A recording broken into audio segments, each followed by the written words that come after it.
Hello everyone, welcome back to my YouTube channel. Please like and subscribe my YouTube channel. গল্পের শুরু হয় আমাদের female lead রোজাকে দেখিয়ে। সে কিনা তার 2 বছরের ভালোবাসাকে প্রথমবার তার লাভ কনফেস করে। দেন ছেলেটা বলে যে আমাকে ক্ষমা করবে, কিন্তু কে তুমি? আমি তোমাকে চিনি না। এ কথা শুনে রোজার অনেক পরিমাণের মন খারাপ হইতে থাকে, কারণ তার 2 বছরের প্রেম একবারেই সব ধ্বংস হয়ে যায়। রোজার মন ভেঙে যায়, কারণ ছেলেটা তাকে এর আগের কখনোই দেখেনি, ছেলেটা তাকে চেনেও না। এ কথা শুনে রোজার মন একদম ভাঙে টুকরা হয়ে যায়। ছেলেটা বলে তুমি আমাকে ক্ষমা করবে, কিন্তু আমি আগে চলে যেতে চাই। এ কথা শুনে রোজা তো কাঁদতে শুরু করে। 18 বছরের রোজা একদম ভেঙে পড়ে, কান্না করতে শুরু করে দেয়। তার এত বেশি কষ্ট হয়, সে বলে আমি আমি আমার অনেক বেশি এম্বারেসমেন্ট হচ্ছে, আমি চাই সব কিছু ধ্বংস হয়ে যাক, আমি আর বেঁচে থাকতে চাই না। মানে সে অনেক বেশি কান্না করতে থাকে, আর সে বলতে থাকে যে 18 বছরের রোজায় প্রথমবার লাভ কনফেন্স করে ফেল হয়ে গিয়েছে। আবার আমাদেরকে দেখানো হয় ওই বিল্ডিংয়ে কে জানি বম্ব সেট করে গিয়েছে। হ্যাঁ, তো রোজা যে বিল্ডিংয়ে বসে আছে ওই বিল্ডিংয়ে বম্ব সেট করা।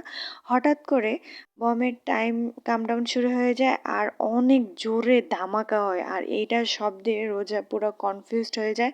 পুরো বিল্ডিং কলাপস হয়ে যায়, সব কিছু একদম ধ্বংস হয়ে যায়, আর রোজা পুরা বুম উপর থেকে পড়তে থাকে। সে বলে না না, আমি এখন মরতে চাই না, আমি যা বলেছি সব ভুল বলেছি, কেউ আমাকে বাঁচাও প্লিজ, এটা কি হইতে যাচ্ছে। সে উপর থেকে পড়তে থাকে আর বলতে থাকে কেউ আমাকে বাঁচাও প্লিজ প্লিজ, আমাকে কেউ বাঁচাও, আমি মরতে চাই না, আমি সব ভুল বলেছি, আমি এখন মরতে চাই না, এইসব বলতে থাকে।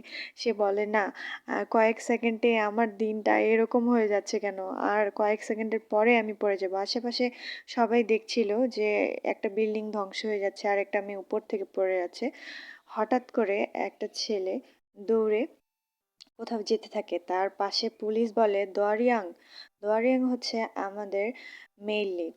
সে একদম মানে বিদ্যুৎ গতিতে যেয়ে আমাদের রোজাকে একদম কোলে ধরে ফেলে। সে উপর থেকে পড়তে পড়তে বেঁচে যায়। রোজা তো কান্নার চোখে সে দেখে যে আসলে সে পড়ে, মানে সে গোটা বিল্ডিং তো ধ্বংস হয়ে নিচে পড়ে গেছে, কিন্তু সে এখনো মানে আর কি বাঁচে আছে। আর তার উপরে একটা পাথর পড়তে যাচ্ছিল, দোয়ারিয়াং ওইটাকে মানে তার অ্যাবিলিটি দিয়ে স্টপ করে দিয়েছে। এটা দেখে তো রোজা অনেক বেশি খুশি হয়ে যায়। সে ছেলেটিকে বলে যে থ্যাংক ইউ। ছেলেটা বলে কোনো ব্যাপার না। তারপরে মেয়েটা বলে না না, আপনাকে অসংখ্য ধন্যবাদ। তারপরে অন্য আরেকজন দরিয়াংকে ডাকে, দরিয়াংকে বলে যে দরিয়াং এইদিকে এসো। অফিসারটা দরিয়াংকে বলে যে যে ক্রিমিনালগুলো বম লাগিয়েছিল তারা সবাই অ্যালির দিকে গিয়েছে, তো তাড়াতাড়ি তুমি ওদেরকে ধরো। অফিসারটা বলে যে আমি তোমাকে বলেছি না যে ডিউটির সময় সবসময় ইউনিফর্ম পরে থাকবা, কিন্তু তুমি আমার কথা শুনো না কেন? দরিয়াং অফিসারটিকে সরি বলে, আর এদিকে আমাদেরকে রোজাকে দেখানো হয় সে অনেক বেশি ব্লাশ করতে থাকে।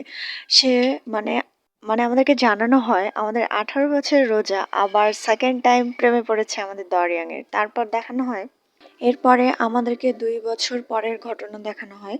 আমাদের একটা মেয়েকে দেখানো হয় যার নাম নাকি সেইকে দেখানো হয় সে এখন লাইভ স্ট্রিম করছিল, আর সে তার ভিউয়ারদেরকে বলছিল এই ব্রডকাস্ট করছি, তো আমার মিড টার্ম এক্সাম অবশেষে শেষ হয়ে গিয়েছে। কেউ একজন সেইকে বলে যে কেউ একজন না, তার ভিউয়ার সেইকে বলে যে আপনার ওয়াচ কোথায়। দেন বলে ও আচ্ছা থামো আমি পড়ে নিচ্ছি। তারপর সেই তার নিজের ওয়াচ পড়ে নেয়, আর এই ওয়াচ সম্পর্কে বলে যে এই ওয়াচ এমন একটা সিস্টেম করা আছে যেখানে নাকি মানে কি বলে, হ্যাঁ, যদি কোনো বিপদ সংকেত হয় তাহলে সেখানে সঙ্গে সঙ্গে বেজে উঠবে। আর তার সিনিয়র তাকে এই কথাগুলো বলতে বলতে লাইভ স্ট্রিমের মধ্যেই তার ঘড়িটা বেজে ওঠে। আর সে সবাইকে বলে যে এক্সকিউজ মি আমি আসছি, মানে তার ইমার্জেন্সি কোথাও বিপদ হয়েছে। তারপর আমাদেরকে কিছু লোকজনকে দেখানো হয় যে যারা কিনা ভিডিও করছিল, আর বিল্ডিংয়ের উপরে দুজন লোক দাঁড়িয়েছিল, আর নিচ থেকে পুলিশরা তাকে বলছিল যে উপর থেকে লাফ দেবে না কখনো, আমরা আম, আমরা কিন্তু আপনাদেরকে দেখছি এরকম। আর হইতেছে একটা লোক আর কি আরেকটা লোকের গলায় ছুরি ধরে রেখেছিল, যে লোকটা ছুরি রেখে ধরেছিল সে একজন সন্ত্রাসী। সে বাঁচার জন্য লোকটিকে উপরে নিয়ে যায়, ছাদের উপর রেখে দিয়েছিল। সে লোকটি বলছিল যে যদি আমাকে কিছু করো তাহলে আমি এই লোকটিকে মেরে ফেলবো, কিন্তু দাঁতে দাঁত পিষে অফিসারটা অনেক বেশি রাগ হইতে থাকে, কারণ তার এখন কি করার। তারপরে হঠাৎ করে তার পিছনে চিল্লাচিল্লি শুরু হয়ে যায়। তারপর সে দেখে পিছনে সেই দাঁড়িয়ে আছে, কারণ সেই মানে হচ্ছে ফ্যান অনেক বেশি, তার সেই আসার কারণে অনেক বেশি হট্টগোল তৈরি হয়। তারপর সেইকে অনেক চিল্লাচিল্লি করতে থাকে সেই অফিসারটা। সে বলে যে তোমাকে না বলেছিলাম এখন লাইভ ব্রডকাস্ট করবে না, কিন্তু তবুও কেন করলে। তখন সেই বলে দেখো আমি তো গাড়ি নিয়ে এসে পড়েছি তাড়াতাড়ি, 10 মিনিটও হয়নি। তারপরে আবার হতেছে অফিসারটা বলে তুমি কি বলতে পারবা এরপরে কি হতে যাচ্ছে। তখন সেই বলে একটু পরেই তার উপর থেকে নিচে পড়ে যাবে। তারপরে সেই কামডাউন করতে থাকে 8 7। এটা শুনে অফিসারটা অনেক বেশি ভয় পেয়ে যায়। তারপরে তার এবিলিটি ব্যবহার করে সে উপরে উঠতে থাকে। আর তার এবিলিটি হচ্ছে সে হাওয়ার মতো পানির মতো মানে বিহেভ করতে পারে। সে মানে যে কোনোখানে অনায়াসে উঠে যাইতে পারে। তো তাকে এইভাবে আসতে দেখে সন্ত্রাসী বলে যে এই আমার কাছ থেকে সরো। এই বলতে বলতে তারা একদম পা ফসকে দুইজনে একসাথে পড়ে যায়। আর এইটা দেখে ওই অফিসারটা অনেক বেশি ভয় পায় যায়। ভয় পায় যে সে মানে বুঝতে পারে না যে সে এখন কি করবে, দুজনকে কিভাবে ধরবে আর নিজে বা কিভাবে বাঁচবে। তারপরে সন্ত্রাসীটাকে দেখানো হয় যে অনেক বেশি ভয় পেয়ে আছে, আর এইদিকে অফিসার নিজেও পড়ে যাওয়ার ভয়ে মানে পড়ে যাওয়ার ভয়, তারপর ওদেরকে বাঁচানোর ভয়ে কিছু ডিসিশন নিতে পারে না। হঠাৎ করে আমাদের দরিয়াং সেখানে চলে আসে, তার অ্যাবিলিটি ইউজ করে তাদেরকে থামিয়ে দেয়, পরে থেকে থামিয়ে দেয়। আর ওই অফিসারটা মানে অফিসারটার নাম হচ্ছে নানা, সে ওইখানে আর কি আটকে যায়। তারপরে আমাদেরকে বলা হয় যে ওই সন্ত্রাসীটাকে এক আঙুল দিয়ে দরিয়াং উপরে রেখে আবার নিচে ধাপাস করে ফেলাই দিছিল। তারপরে ওই অফিসারটা বলে যে আচ্ছা তুমি দরিয়াং তুমি তো এখন ছুটিতে ছিলে, তাহলে তুমি এখানে যে। তারপরে দরিয়াং বলে যে আমার অ্যাবিলিটি ইউজ করে আমি এখানে চলে এসেছি, আর ঘড়িটা আমার সাথে ছিল এই জন্য আমি তাড়াতাড়ি আসতে পেরেছি। তারপরে সবাই তো একদম অবাক হয়ে যায়, আর দরিয়াংয়ের এরকম অ্যাবিলিটি দেখে অনেক বেশি খুশি হয় যে লোকগুলোকে বাঁচিয়েছে। সবাই একদম দৌড়াদৌড়ি করতে থাকে আর দরিয়াং দরিয়াং বলে চিল্লাতে থাকে। তারা মানে সবার পাগলের মতো আচরণ করতে থাকে। দরিয়াংয়ের এত বেশি ফ্যান ফলোয়ার, দরিয়াংকে সবাই অনেক বেশি ভালোবাসে, কারণ এরা এমন কয়েকজন যারা নাকি যাদেরকে নাকি দরিয়াং বাঁচিয়েছিল। দরিয়াং হচ্ছে একজন সাহসী অফিসার। আর আর আমাদেরকে জানানো হয় দরিয়াংয়ের মতো যারা মানে যাদের অ্যাবিলিটি থাকে তেমনই সন্ত্রাসীদেরও এমন থাকে যাদেরও অ্যাবিলিটি থাকে।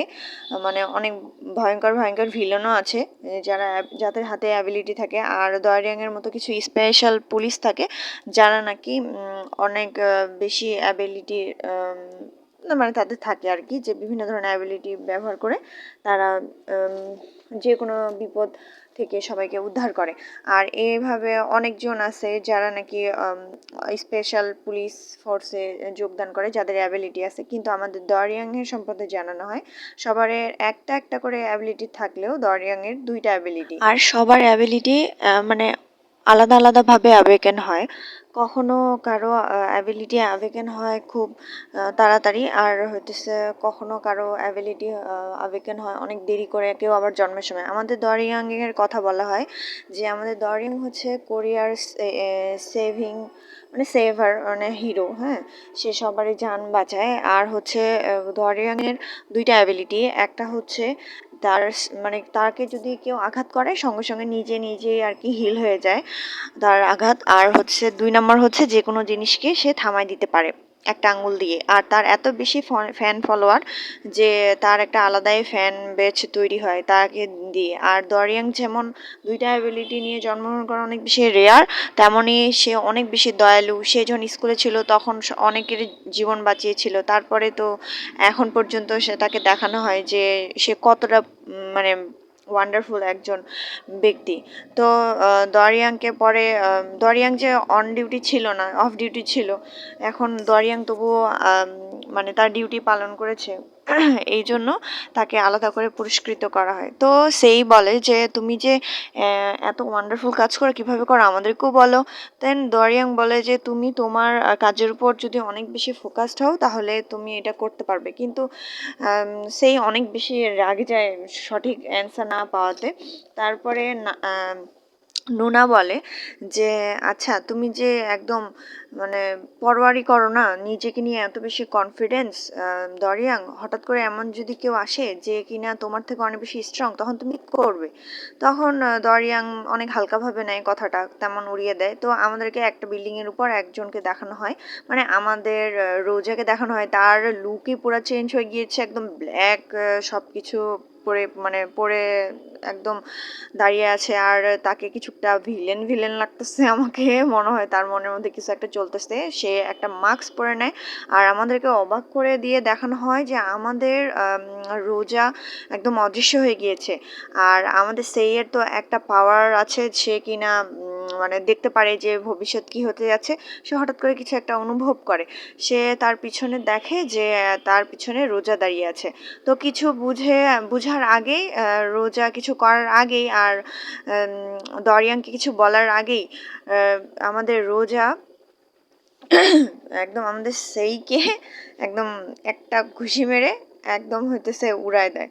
আর এইটা এত বেশি তাড়াতাড়ি হয় যে কেউ কিছু বুঝার আগে একদম সেই উড়ায় যায়, একদম একটা বিল্ডিং এর মধ্যে যায় পড়ে। আর হচ্ছে এইটা দেখে দরিয়াংয়ের পুরা ঘাম ছুটতে থাকে যে এরকম একজন হইতেছে ক্রিমিনাল, মেবি ক্রিমিনালে ভাবে সে মনে, যে মানে বুঝতে পারে না যে এটা কি হইলো। তারপরে রোজা একদম তার সামনাসামনি চলে আসে, আর তারপর আমাদের দরিয়াং বলে তুমি কে, এটা বলে আজকের এপিসোড শেষ হয়ে যায়। আর নেক্সট এপিসোড অনেক বেশি ইন্টারেস্টিং হতে যাচ্ছে।